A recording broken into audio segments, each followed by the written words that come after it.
Speaker, we don't need secrets and confidentiality. That's what got us into this problem in the first place.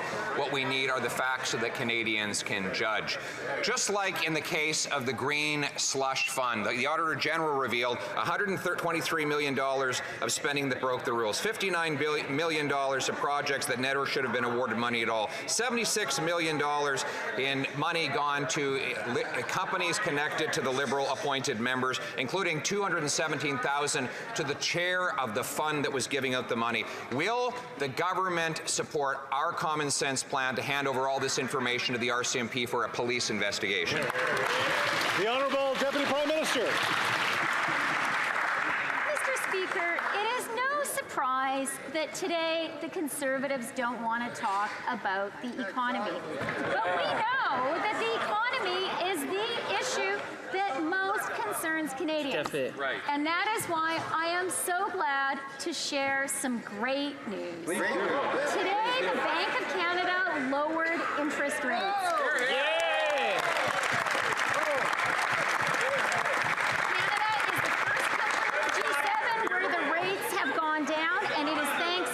Economically responsible fiscal plan. Our plan is working.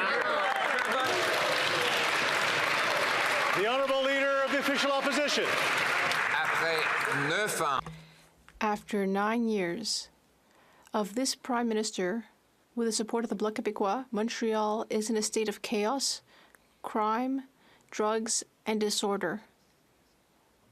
Children need police escorts to go to preschool.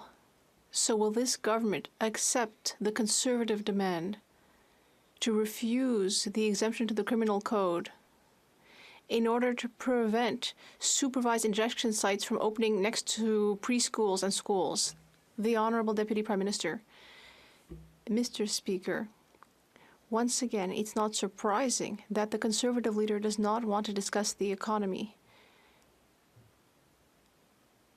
But we know that the economy is the issue that Canadians care about the most.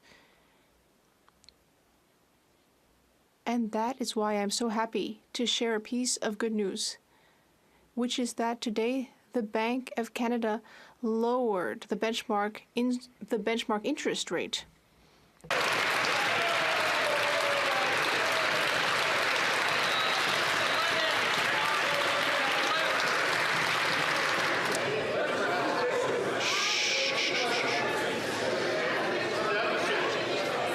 The Honourable Leader of the Official Opposition. And interest rates remain 20 times higher they were when that member promised that they would go down. Remember when she said the big risk was deflation and low rates? Well, she was exactly wrong then, and she's even more wrong now. Mr. Speaker, 6 years ago, I said there was a carbon tax cover-up. The government wouldn't reveal the true cost of its carbon tax. Then they published information claiming everyone was better off. Now we find out that there is a secret report showing that with the economic costs considered, the vast majority of Canadians are paying more. Will the government end the gag order, stop the carbon tax cover-up, and release the report? The Honourable Deputy Prime Minister and Minister of Finance. You know, Mr. Speaker, it is just really sad and shameful that the Conservatives continue to talk down the Canadian economy and that they are unable to celebrate our great country. But the reality is, Mr. Speaker, this has been a great week for Canada. Yes. First, the Oilers made it to the Stanley Cup Finals. And then today, the Bank of Canada lowered interest rates. Canada's on a roll, Mr. Speaker. Our plan is working. The Honourable Leader of the Official Opposition. Speaker, the government has put the Parliamentary Budget Officer under a gag order. In fact, I have a copy of the gag order right here, and it says, this is a letter from the Environment Minister to the Parliamentary Budget Officer. The Department is providing information that is unpublished. As such, I request you to ensure that this information is used for your office's internal purposes only and is not published or further distributed. They don't want Canadians to know the true cost of the carbon tax. Why won't they end the gag order, stop the carbon tax cover-up, and release this report today?